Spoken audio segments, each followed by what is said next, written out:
Hey everybody, welcome back to my channel. Halloween Hannah here. So thank you for checking back in. I'm super excited to be, sharing these scary stories, and today I have a really good one. So this was a personal experience just to kind of set the stage. I don't know if it was paranormal, but it was real weird, and it has resonated with me more than 20 years later. So I would love to get your thoughts on this one. So basically, I was 14. I wanted to see my boyfriend. And so I had convinced my friend's parents basically to let me come stay with them for the night so that I could make that happen. Because my mom, not a big fan at the time. And so they were very cool. And they were like, okay, that's fine. You can see him, be home by 11. I'm like, no problem. So of course, I'm not back by 11. I showed back up at the apartment probably around midnight. And I get dropped off. I go up the stairs. And instead of going into the apartment, I find my bag with a note on it that essentially said, since you can't adhere to the curfew, you can't stay here. Have fun figuring it out, essentially. And in that moment, I was scared at first, but I am very stubborn and fiercely independent. And so I'm like, you know what? That's fine. I'm going to figure this out. Whatever, I don't care. Which in retrospect is a terrible idea.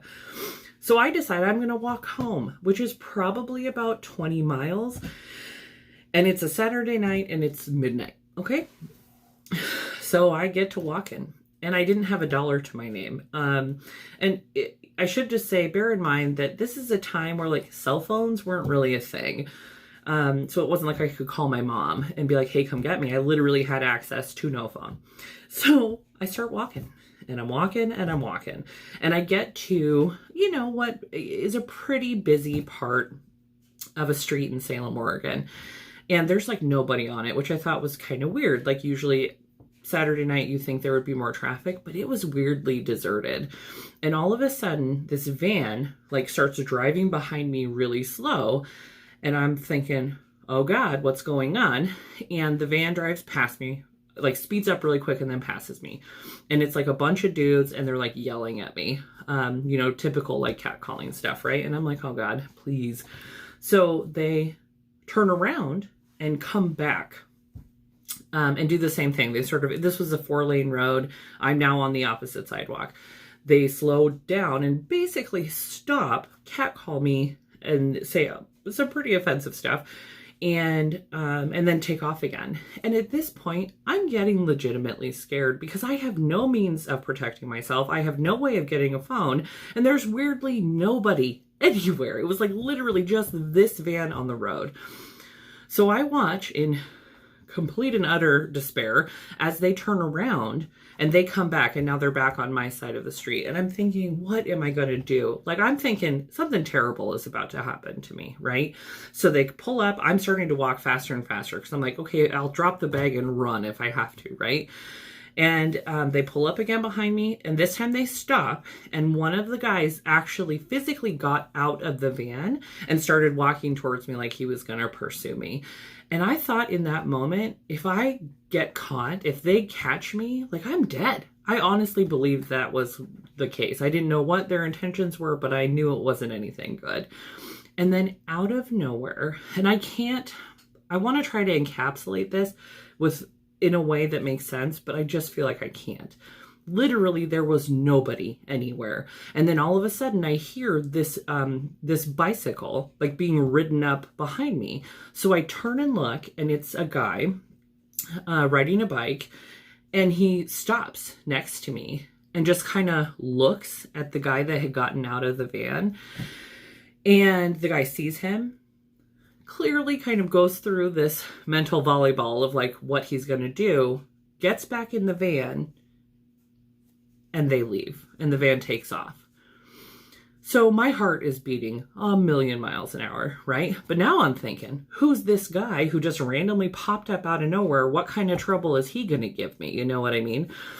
So in trying to explain this person, I want to be very clear on the details because there were things about him that really stuck out in my mind. And the truth is, when I think about what his whole face looks like, I can't really put it together, but there are very specific things I remember. I remember that he had what I thought was a kind face, for lack of a better word. He was kind of rough around the edges. Like, his teeth were messed up. Like, I remember thinking like he'd had a hard life or something like that, right? But he had kind of like a kind presence.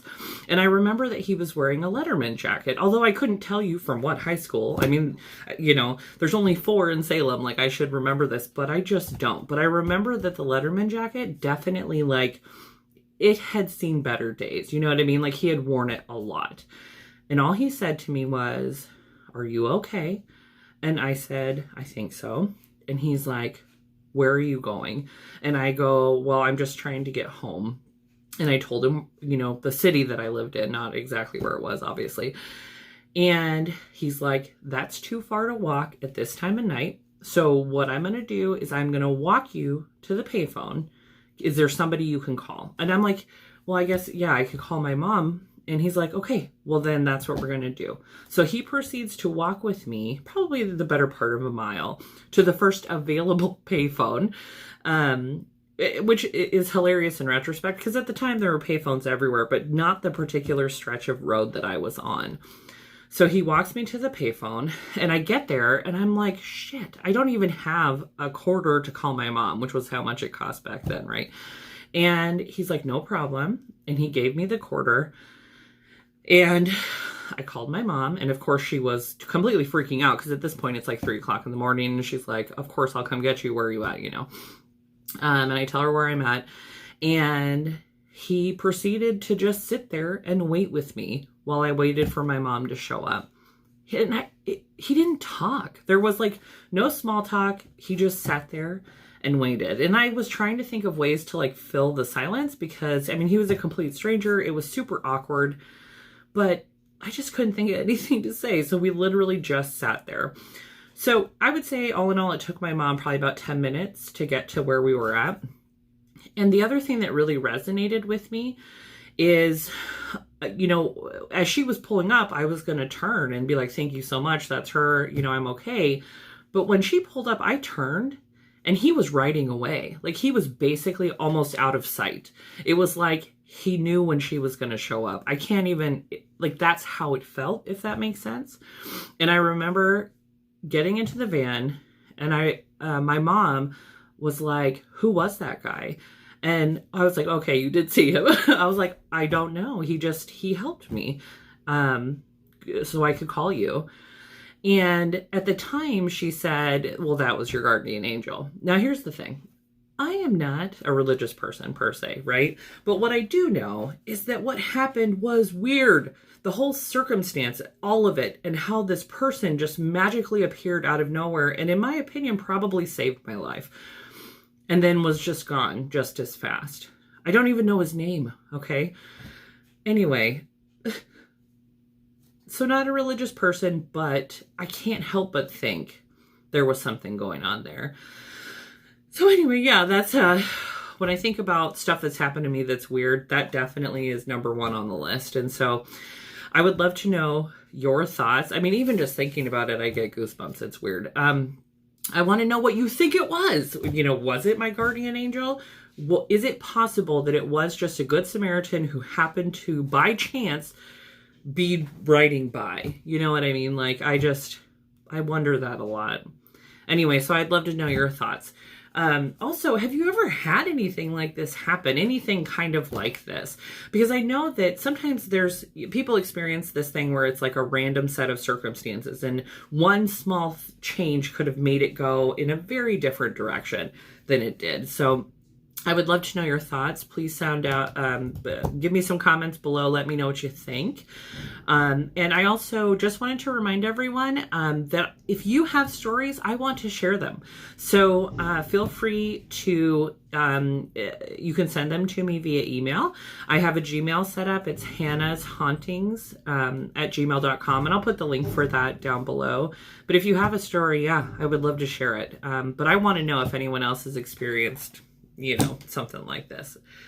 Anyway, that's all for today. Thank you so much for watching my video. If you haven't, obviously make sure to click like, subscribe. If you hate it, downvote it, whatever, I don't care. Anyway, I hope you all have a great day. Thanks.